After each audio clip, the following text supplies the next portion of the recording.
Welcome to Books Under Your Bed. This is the channel where I talk about horror, fantasy, science fiction, really anything under the speculative fiction umbrella. My name is Wesley McCraw. I'm an indie author, and today I'm going to talk about one of my favorite books from my childhood. Here it is. Clive Barker's The Thief of Always, a Fable. Came out in 1992, so I was probably 12 years old when I read it for the first time. It's illustrated by Clive Barker. He also did the dust jacket. Um, Here it is folded out. Hopefully you can see that.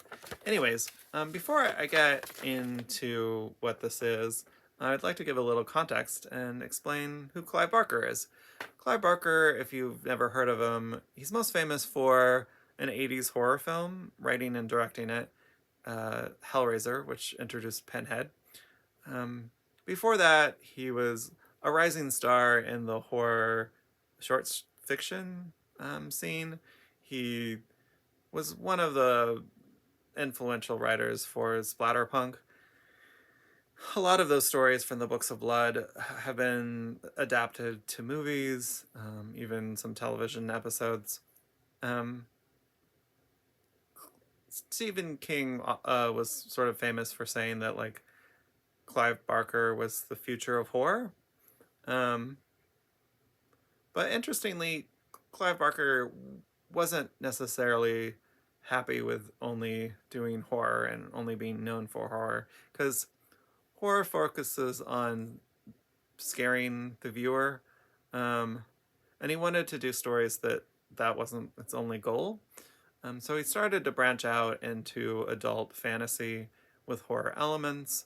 They were very targeted towards adults with like a lot of graphic content. Um, so when he had an idea for a children's book, his publisher was hesitant, to say the least. His agent did not want Clive Barker to write a children's book. The publisher didn't know how it would advertise a children's book written by a famous horror director. So Clive Barker wrote the book anyways, and then showed it to them, and they were still hesitant. So he was like, "You can have this book for $1 if you'll market it and get it out there." And so they gave Clive Barker a silver dollar, and then tried to market it. It did really well. Critics loved it. Readers loved it. Obviously, there was some horror fans that were a little, this isn't what we expected from Clive Barker. But generally, it was a huge success. In fact, it was like assigned in lots of classes over the years. Um, Anyways, how I discovered it was the Scholastic Book Fair. In America, maybe other places too, but as far as I know, in America when I was growing up, they had these book fairs where, like maybe 2 weeks in advance, they would give the kids these catalogs with all these books in them, and you could select the book, and then when the book fair came, you could pick up the book. Or if you had like extra cash, you could browse through the books that they have. Anyways, I had my eye on The Thief of Always from that catalog.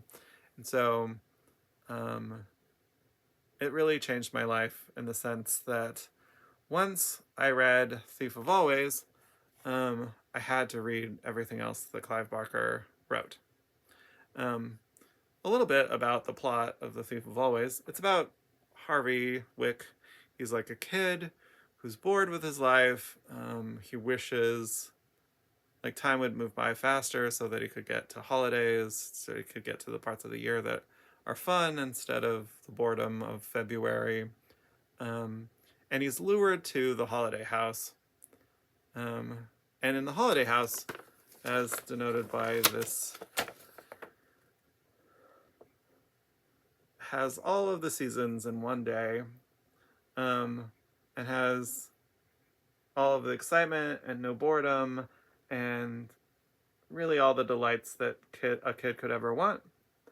But obviously there's a darker element to that that Harvey discovers and has to confront. Yeah, it really, captured my imagination. The illustrations inside, I guess I could show you some of those.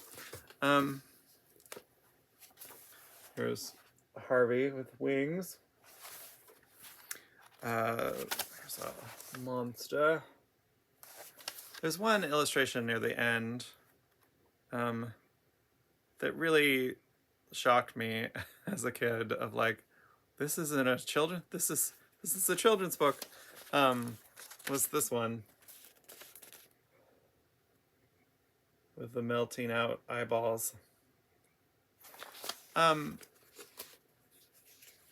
But being inspired by Clive Barker and reading his other work, a lot of his other work is obviously very, very adult. And so me as a kid in middle school, I was reading Weave World, I think, and like showing my classmates like the horrific things that were happening in it. And it, for me, it sort of illustrates that books are generally just words, and that like no matter what the content, a child who's growing up, who's like not super young, a teenager, can like handle seeing written words. It's creates images and imagination, but it's not the same as watching graphic videos on the internet. So the concept of forbidding kids from reading graphic words seems completely ridiculous to me. Anyways, I'm very happy that I read Clive Barker when I was in high school, and don't regret it at all. It was a magical, amazing experience. Anyways, I hope that you get a chance to read some Clive Barker, and I hope that we can stop the censoring of books in schools. Thanks for listening today. That's all I wanted to say.